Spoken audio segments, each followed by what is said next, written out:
കടം വാങ്ങി മുടിഞ്ഞവരുടെ കഥയാണ് നാം ദിവസവും കേൾക്കുന്നത്. എന്നാൽ കടം വാങ്ങി ശതകോടീശ്വരന്മാരായ ആളുകളുടെ കഥ നിങ്ങൾക്കറിയാമോ? ആരും അത് പറഞ്ഞു തരില്ല.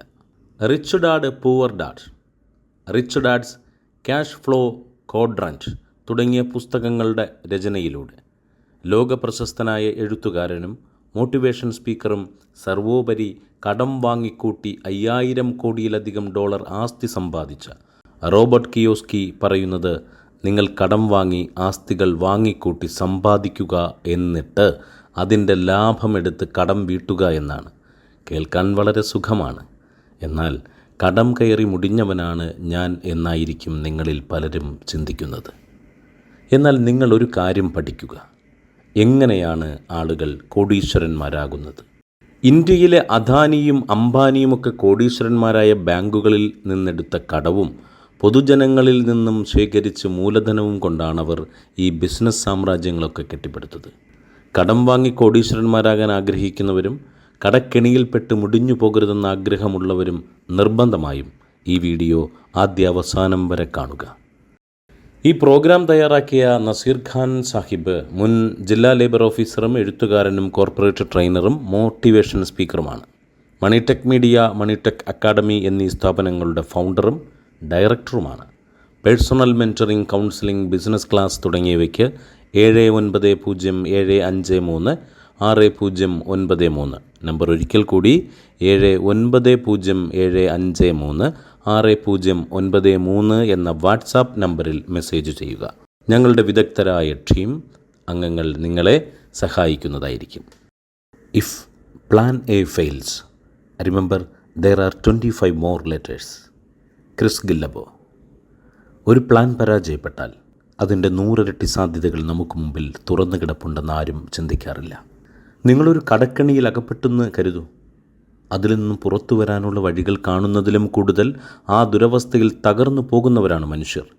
ഇനി ഒരു ഉയർച്ചയുമില്ലെന്ന വിധം ഉൾവലിഞ്ഞ് കാണാറുമുണ്ട്. ഇവിടം കൊണ്ടെല്ലാം തീർന്നു, ജീവിക്കാൻ മറ്റു മാർഗങ്ങളില്ല, തങ്ങളെ സഹായിക്കാൻ ആരുമില്ല, ഇനി മുന്നോട്ട് വഴികളൊന്നുമില്ലെന്ന ചിന്തയിൽ ജീവിതം തന്നെ അവസാനിക്കുന്നവരില്ലേ? കടബാധ്യത എന്നത് ഇന്നത്തെ സമൂഹത്തിൽ സർവ്വസാധാരണമായ ഒരു പ്രശ്നമാണ്. വർദ്ധിച്ച ഉപഭോഗം, അപ്രതീക്ഷിത ചിലവുകൾ, തൊഴിൽ നഷ്ടം തുടങ്ങി നിരവധി കാരണങ്ങളാൽ ആളുകൾ കടക്കണിയിൽ പെട്ടുപോകുന്നുണ്ട്. എന്നാൽ ഈ പ്രശ്നത്തിന് പരിഹാരമില്ലെന്ന് കരുതേണ്ടതില്ല കേട്ടോ. ശരിയായ ആസൂത്രണവും തീരുമാനങ്ങളും എടുത്താൽ കടബാധ്യതയിൽ നിന്ന് പതുക്കെ പതുക്കെ പുറത്തു വരാൻ സാധിക്കും. നിങ്ങളൊന്ന് ഓർത്തു നോക്ക്. വലിയ വലിയ ബിസിനസ്സുകാർ പോലും കടമെടുക്കാറില്ലേ? എന്തിന്? ലോകരാജ്യങ്ങൾ തമ്മിൽ കടമെടുക്കാറില്ലേ? കടമെടുക്കുന്നു എന്നതൊരു മോശം കാര്യമല്ല. എന്നാൽ എന്തിനു വേണ്ടിയാണ് നമ്മൾ കടമെടുക്കുന്നത് എന്നതിനെ ആശ്രയിച്ചിരിക്കും അത് നല്ലതാണോ ചീത്തയാണോ എന്ന് നിർണ്ണയിക്കുന്നത്. ഇതിനെ ഗുഡ് ഡെബിറ്റ്, ബാഡ് ഡെബിറ്റ് എന്നിങ്ങനെ രണ്ടായി തിരിക്കാം. ഗുഡ് ഡെബിറ്റ് എന്നാൽ നല്ല കാര്യങ്ങൾക്ക് വേണ്ടി എടുക്കുന്ന പൈസയാണ്. ഭാവിയിലെ സാമ്പത്തിക സ്ഥിതി മെച്ചപ്പെടുത്താൻ സഹായിക്കുന്ന ഒന്നാണത്. ഇത് നമ്മുടെ ആസ്തി വർദ്ധിപ്പിക്കുകയോ ഉയർന്ന വരുമാനം ഉണ്ടാക്കി തരികയോ ചെയ്യും. ചില ഉദാഹരണങ്ങൾ നോക്കാം. ബഹുഭൂരിപക്ഷം ആളുകളും സ്വന്തമായി ഒരു വീട് വേണമെന്ന് ആഗ്രഹിക്കുന്നുണ്ട്. ഇന്നൊരു വീട് വെക്കണമെങ്കിൽ സ്ഥലത്തിന് പോലും ഭീമമായ തുക കൊടുക്കേണ്ടതായുണ്ട്, അറിയാമല്ലോ. ഇങ്ങനെയുള്ള അവസരത്തിൽ നമ്മൾ ഹോം ലോൺ എടുക്കാറുണ്ട്. ആവശ്യത്തിനെടുത്തിട്ട് പിന്നീട് പതുക്കെ അടച്ചു തീർക്കാറാണല്ലോ പതിവ്. ഇങ്ങനെ വീട് വാങ്ങാനോ പണി കഴിപ്പിക്കാനോ എടുക്കുന്ന വായ്പ നല്ല കടമായി കണക്കാക്കാം. ഇവിടെ വീട് എന്നതൊരു ആസ്തിയാണ്. വർഷാവർഷം അതിൻ്റെ വില കൂടിക്കൂടി വരികയുള്ളൂ. വീട് വാങ്ങാനെടുത്ത പൈസയുടെ 10 ഇരട്ടി പൈസ 10 വർഷം കഴിഞ്ഞ് വിൽക്കുമ്പോൾ കിട്ടും. ഇത് നമ്മുടെ സ്വത്ത് വർദ്ധിപ്പിക്കാൻ സഹായിക്കുന്നു. ഇന്നത്തെ തലമുറ പൊതുവെ അന്യനാടുകളിൽ പോയി പഠിക്കാൻ ഇഷ്ടപ്പെടുന്നവരാണ്. മാറുന്ന കാലത്തിൻ്റെ മാറ്റങ്ങൾ അറിഞ്ഞു വളരാൻ ആഗ്രഹിക്കുന്നവർ സാമ്പത്തികമൊന്നും ഒരു പ്രശ്നമായി കാണുന്നതേയില്ല. ബാങ്കുകളിൽ നിന്ന് നൂലാമാലകളില്ലാതെ എഡ്യൂക്കേഷൻ ലോൺ കിട്ടും. ഉന്നത പഠനത്തിനായി എടുക്കുന്ന ഈ വായ്പ നല്ല കടമായി എടുക്കാം. വിദ്യാഭ്യാസം നമ്മുടെ യോഗ്യത വർദ്ധിപ്പിക്കുന്നു. അതുവഴി മികച്ച അവസരങ്ങൾ നേടാനും മെച്ചപ്പെട്ട വരുമാന മാർഗം കണ്ടെത്താനും നമ്മളെ സഹായിക്കും. നല്ല നല്ല ആശയങ്ങളുള്ള മനുഷ്യർ സ്വന്തമായി ബിസിനസ് ചെയ്ത് ജീവിക്കാൻ ആഗ്രഹിക്കുന്നവരാണ്. അങ്ങനെ താഴെത്തട്ടിൽ നിന്ന് തുടങ്ങി വലിയ നിലയിലെത്തിയ നിരവധി പേരെ നമുക്ക് അറിയാവുന്നതുമാണ്. അത്തരക്കാർ തുടക്കത്തിൽ ഇൻവെസ്റ്റ് ചെയ്യാൻ ആവശ്യമായ ക്യാപിറ്റൽ ബിസിനസ് ലോൺ ആയി എടുക്കാറാണ് പതിവ്. ഇങ്ങനെ ബിസിനസ് ആരംഭിക്കുന്ന, മെച്ചപ്പെടുത്താനോ എടുക്കുന്ന വായ്പ നല്ല കടമായി കാണാം. വിജയകരമായ ബിസിനസ് ജീവിതം നമുക്ക് അളവില്ലാത്തത്ര സമ്പാദ്യം കൊണ്ടുവരും. അങ്ങനെയെങ്കിൽ ബാഡ് ഡെബിറ്റ് എന്താണെന്ന് നോക്കാം. ഗുഡ് ഡെബിറ്റിന് നേരെ എതിരാണ് ബാഡ് ഡെബിറ്റ്. അത് നമ്മുടെ ഭാവി സാമ്പത്തിക സ്ഥിതി കൂടുതൽ മോശമാക്കുന്ന തരത്തിലുള്ള ഒരു കടമാണ്. കയ്യിലുള്ളത് കൂടി നഷ്ടപ്പെടാൻ കാരണമാകുന്ന ഒന്നാണ്. അതിൽ ആദ്യം തന്നെ പറയേണ്ടത് പേഴ്സണൽ ലോൺ ആണ്. വ്യക്തിഗത ആവശ്യങ്ങൾക്കായി എടുക്കുന്ന ഏതൊരു പണത്തെയും മോശം കടമായി എടുക്കാം. ഇത് നമ്മുടെ വരുമാനം വർദ്ധിപ്പിക്കുന്നില്ല, എന്നാൽ നമ്മെ കടക്കിണിയിൽ ആക്കുകയും ചെയ്യും. ഇനി നിങ്ങളൊരു ഷോപ്പിങ്ങിന് പോയി എന്ന് വിചാരിക്കുക. ഇഷ്ടമുള്ളതെല്ലാം വാങ്ങിച്ചു കൂട്ടി, എന്നിട്ട് ക്രെഡിറ്റ് കാർഡ് വഴി ബില്ലടയ്ക്കുകയും ചെയ്തു. ഇങ്ങനെ ഓരോ തവണയും പോയി ക്രെഡിറ്റ് കാർഡ് ഉപയോഗിച്ച് വാങ്ങുന്ന സാധനങ്ങൾക്ക് പലിശ കൊടുക്കേണ്ടതായി വരുമെന്ന് അപ്പോൾ ചിന്തിക്കാറില്ല. ഒടുവിൽ ബില്ല് വരുമ്പോൾ ബോധം പോവുകയും ചെയ്യും. ഇവിടെയും വരവൊന്നുമില്ല, എന്നാൽ ചിലവേറെ ഉണ്ട് താനും. കടം എടുക്കുമ്പോൾ ജാഗ്രത പുലർത്തേണ്ടത് വളരെ പ്രധാനമാണ്. നല്ല കടവും മോശം കടവും തമ്മിലുള്ള വ്യത്യാസം ആദ്യം മനസ്സിലാക്കണം. നല്ല കടം നമ്മുടെ ഭാവി സുരക്ഷിതമാക്കാൻ സഹായിക്കുമെങ്കിൽ മോശം കടം ഭാവി നശിപ്പിക്കുമെന്ന് ഓർക്കുക. ഇനി ഇതല്ലാതെ അപ്രതീക്ഷിത ചെലവുകൾ നിത്യജീവിതത്തിൽ കടന്നു വരാം. അതായത് അസുഖം, വാഹനാപകടം, തൊഴിൽ നഷ്ടം തുടങ്ങിയ സാഹചര്യങ്ങളിൽ പലപ്പോഴും പെട്ടെന്നുള്ള ആവശ്യത്തിന് കടം വാങ്ങേണ്ടി വരും. തിരിച്ചടയ്ക്കാൻ കഴിയാത്ത ബാധ്യതയിലേക്ക് പോവുകയും ചെയ്യും. ഇങ്ങനെയുള്ള അവസരങ്ങൾ കടബാധ്യത പരിഹരിക്കാനുള്ള മാർഗങ്ങൾ എന്തൊക്കെയെന്ന് നോക്കിയാലോ. ഇനി പറയുന്ന 6 കാര്യങ്ങൾ കേട്ടാൽ മാത്രം പോരാ, നിങ്ങൾ ശ്രമിച്ചു നോക്കുകയും വേണം. 1. ബഡ്ജറ്റ് തയ്യാറാക്കുക. കടബാധ്യതയിൽ നിന്നും കരകയറാൻ ആദ്യപടിയായി ഒരു ബജറ്റ് തയ്യാറാക്കാം. ഇത് നിലവിലെ സാമ്പത്തിക സ്ഥിതി മെച്ചപ്പെടുത്താനും മാനസികമായ സമ്മർദ്ദം കുറയ്ക്കാനും സഹായിക്കും. അതായത് ഒരു മാസത്തെ കണക്ക് കൃത്യമായി രേഖപ്പെടുത്തി വച്ചാൽ എവിടെയാണ് പണം ചോർന്നു പോകുന്നതെന്ന് മനസ്സിലാക്കാൻ സാധിക്കും. ഇതിൽ വ്യക്തമായ ഒരു ധാരണയുണ്ടെങ്കിൽ അതിൻ്റെ പകുതി പ്രശ്നങ്ങൾ പരിഹാരം കണ്ടെത്താൻ കഴിയും. ഇതിന് ആദ്യം എല്ലാ വരുമാന സ്രോതസ്സുകളും എഴുതി വയ്ക്കുക. ശേഷം അതിൽ നിന്നുണ്ടാകുന്ന ചിലവുകൾ എത്രയോ എല്ലാം അത്രയും വേർതിരിച്ച് എഴുതി വയ്ക്കുക. വരുമാനവും ചെലവും തമ്മിലുള്ള വ്യത്യാസം കണക്കാക്കുക. ഈ ബഡ്ജറ്റിൻ്റെ അടിസ്ഥാനത്തിൽ എത്ര തുക പ്രതിമാസം കടം വീട്ടാൻ നിങ്ങൾക്ക് മാറ്റിവെക്കാൻ കഴിയും, എത്ര കാലം കൊണ്ട് അടച്ചു തീർക്കാൻ കഴിയും എന്നിവയെക്കുറിച്ച് ആലോചിച്ച് തീരുമാനമെടുക്കുക. 2. അധിക വരുമാനം ഉണ്ടാക്കുക.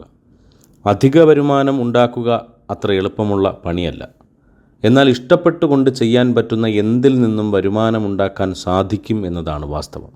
അതായത് നിങ്ങൾ സ്ഥിരമായി ചെയ്യുന്ന ജോലിക്കപ്പുറം നിങ്ങളുടെ താൽപ്പര്യങ്ങൾ, കഴിവുകൾ, സമയം എന്നിവയൊക്കെ നോക്കി അധിക പണി ചെയ്യുക.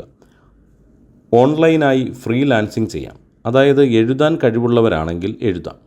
ഡിസൈനിങ്, പ്രോഗ്രാമിംഗ് തുടങ്ങിയവയിൽ സ്കിൽ ഉള്ളവരാണെങ്കിൽ അതുപയോഗിച്ച് ഓൺലൈൻ പ്ലാറ്റ്ഫോമുകളിൽ ജോലി ചെയ്യാം. ഇതിനായി അപ്വർക്ക്, ഫിവർ പോലുള്ള സൈറ്റുകൾ കയറി നോക്കാം. ബ്ലോഗിംഗ്, യൂട്യൂബ് ഒക്കെ തുടങ്ങാൻ ഇഷ്ടമുള്ളവരാണെങ്കിൽ നല്ല നല്ല കണ്ടൻറ്റ് കണ്ടുപിടിച്ച് ബ്ലോഗ് എഴുതുകയോ യൂട്യൂബ് വീഡിയോകൾ ഉണ്ടാക്കുകയോ ചെയ്യാം. അങ്ങനെ പരസ്യങ്ങളും സ്പോൺസർഷിപ്പുകളും വഴി വരുമാനം നേടാം. ഇനി നിങ്ങൾക്ക് എന്തെങ്കിലും വിഷയത്തിൽ നല്ല പിടുത്തമുണ്ടെങ്കിൽ ഓൺലൈൻ ക്ലാസ്സുകൾ എടുക്കാം. പങ്കെടുക്കുന്ന ആളുകളുടെ എണ്ണം കൂടുന്നതിനനുസരിച്ച് വരുമാനവും കൂടും. ഇ-കൊമേഴ്സ് മറ്റൊരു നല്ല ഓപ്ഷനാണ്. നിങ്ങളുടെ സ്വന്തം ഉൽപ്പന്നങ്ങൾ വിൽക്കുകയോ അല്ലെങ്കിൽ മറ്റുള്ളവരുടെ ഉൽപ്പന്നങ്ങൾ അഫിലിയേറ്റ് മാർക്കറ്റിംഗ് വഴി വിൽക്കുകയോ ചെയ്ത് പണമുണ്ടാക്കാം. ഇനി നിങ്ങൾക്ക് അധികമുള്ള ഒരു മുറിയോ വീടോ ഉണ്ടെങ്കിൽ അത് വാടകയ്ക്ക് കൊടുക്കാം. മാസാമാസം അത് നല്ലൊരു വരുമാനം ഉണ്ടാക്കിത്തരും. അതുപോലെ അധിക സമ്പാദ്യമുണ്ടെങ്കിൽ നിക്ഷേപിച്ചതിൽ നിന്നും പലിശ വരുമാനം നേടാം. 3. അനാവശ്യ ചെലവുകൾ കുറയ്ക്കുക. ഇതാണ് ഏറ്റവും പ്രധാനപ്പെട്ടത്. നമുക്ക് എന്താണ് വേണ്ടത്, എന്താണ് വേണ്ടാത്തത് എന്ന് തിരിച്ചറിയാനുള്ള ബോധം മലയാളികൾക്ക് പൊതുവെ കുറവാണെന്ന് പറഞ്ഞു കേൾക്കാറുണ്ട്. കൊക്കിൽ ഒതുങ്ങുന്നതിലും കൂടുതൽ കൊത്താനുള്ള വ്യഗ്രത. എപ്പോഴും കടം വാങ്ങിയാലും അയലത്തുകാരനേക്കാൾ കൂടുതൽ ഇവിടെ വാങ്ങാനും പൊങ്ങച്ചം കാണിക്കാനും മടിക്കാത്ത സ്വഭാവം. അങ്ങനെ കടത്തിന്മേൽ കടം കയറി നട്ടം തിരിയുമ്പോൾ തിരിച്ചടവിനായി പിന്നെയും കടമെടുക്കും. കൂടുതൽ ആളുകളും ഇങ്ങനെയാണ് വലിയ കുരുക്കിൽപ്പെടുന്നത്. അതുപോലെ ആവശ്യത്തിൽ കവിഞ്ഞ ഭക്ഷണം, വസ്ത്രം, വിനോദം തുടങ്ങിയ കാര്യങ്ങളിലും അനാവശ്യമായ ചെലവുകൾ അത് ഒഴിവാക്കാവുന്നതാണ്. 4. കടങ്ങൾ ഏകീകരിക്കുക. പലതരത്തിലുള്ള കടങ്ങൾ ഒന്നായി ചേർത്ത് ഒറ്റ വായ്പയാക്കി മാറ്റുന്ന രീതിയാണിത്. ഇതുവഴി പലിശ ഇളവ് കിട്ടാനും ഒന്നിലധികം കടങ്ങൾ കൈകാര്യം ചെയ്യേണ്ട അവസ്ഥയും ഒഴിവാക്കാൻ സാധിക്കും. ഒപ്പം തിരിച്ചടവ് എളുപ്പമാക്കുന്നു. ഇതിനായി ബാങ്കുകൾ, ഫിനാൻസ് കമ്പനികൾ എന്നിവയിൽ നിന്ന് ഒറ്റ വായ്പയ്ക്ക് അപേക്ഷിക്കാം. ഒപ്പം ഓരോ ബാങ്കുകളിൽ നിന്നും പലിശ നിരക്കുകൾ താരതമ്യം ചെയ്ത് കൂട്ടത്തിൽ ഏറ്റവും കുറഞ്ഞ പലിശ നിരക്ക് ഏതാണെന്ന് കണ്ടെത്തി വായ്പയുടെ കാലാവധി എത്രയാണെന്ന് പരിശോധിക്കണം. കുറഞ്ഞ കാലാവധിയിലുള്ള വായ്പ എടുത്താൽ നിങ്ങൾക്ക് കൂടുതൽ പലിശ അടയ്ക്കേണ്ടി വന്നേക്കാമെന്ന് ഓർക്കുക. ക്രെഡിറ്റ് സ്കോർ നോക്കാം. സ്കോർ കൂടുതലുണ്ടെങ്കിൽ കുറഞ്ഞ പലിശ നിരക്കിൽ വായ്പ ലഭിക്കാം. കടങ്ങൾ ഏകീകരിക്കുന്നത് എല്ലാവർക്കും അനുയോജ്യമായ ഒരു ഓപ്ഷനല്ല.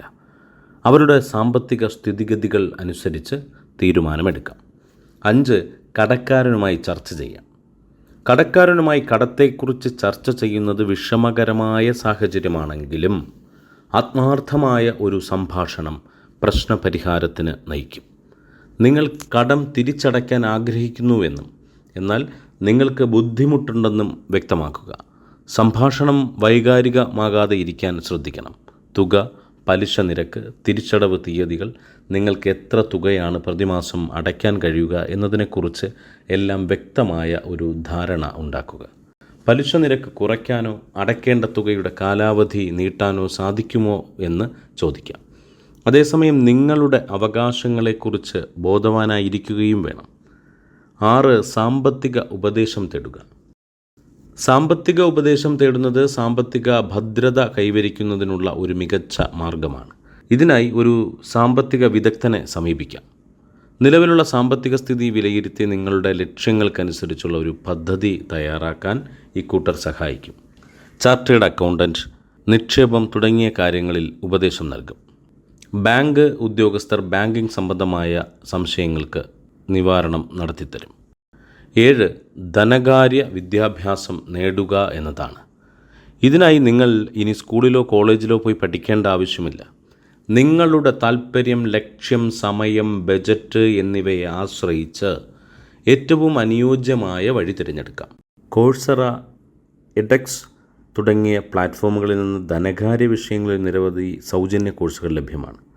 അതുപോലെ യുഡമി, ലിങ്ക്ഡിൻ തുടങ്ങിയ ലേണിംഗ് പ്ലാറ്റ്ഫോമുകളിൽ നിന്നും ആവശ്യമെങ്കിൽ പെയ്ഡ് ഓൺലൈൻ കോഴ്സുകളും ചെയ്യാം. കൂടാതെ ഇന്ന് നിരവധി വെബ്സൈറ്റുകൾ, ബ്ലോഗുകൾ, യൂട്യൂബ് ചാനലുകൾ ഇതൊക്കെ ധനകാര്യ വിഷയങ്ങളെക്കുറിച്ച് വിശദമായ വിവരങ്ങൾ നൽകുന്നുണ്ട്. എവിടെയിരുന്നും ഏതു സാഹചര്യത്തിലും സൗജന്യമായി പഠിക്കാനും അപ്ഡേറ്റുകളും ട്രെൻഡുകളും അറിയാനും ഈ പ്ലാറ്റ്ഫോമുകൾ വഴി എളുപ്പത്തിൽ കഴിയുന്നു.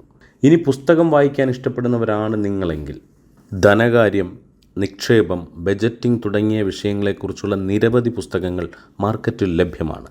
കൂടാതെ ധനകാര്യ സ്ഥാപനങ്ങളും വിദഗ്ധരും സംഘടിപ്പിക്കുന്ന വെബിനാറുകളും വർക്ക്ഷോപ്പുകളും ഒക്കെ പങ്കെടുക്കാം. ഇതുവഴി ഒരു ധനകാര്യ വിദഗ്ധനിൽ നിന്നും മെൻറ്ററിംഗ് അല്ലെങ്കിൽ കോച്ചിംഗ് ലഭിക്കുമെങ്കിൽ സാമ്പത്തിക കാര്യങ്ങളിൽ നമുക്ക് വളരെ ഉയർച്ചയുണ്ടാകാൻ കഴിയും. കടബാധ്യതയൊഴിഞ്ഞൊരു ദിനം മനസ്സിൽ സങ്കല്പിച്ചു നോക്ക്. മനസ്സിൻ്റെ ഭാരമൊഴിയുന്നതോടെ കടമില്ലാത്ത ഒരു ഭാവി ജീവിതം ആസൂത്രണം ചെയ്യാനും സമ്പത്ത് വർദ്ധിപ്പിക്കാനുമുള്ള വഴികൾ ആത്മവിശ്വാസത്തോടെ കണ്ടെത്താൻ എളുപ്പം കഴിയും.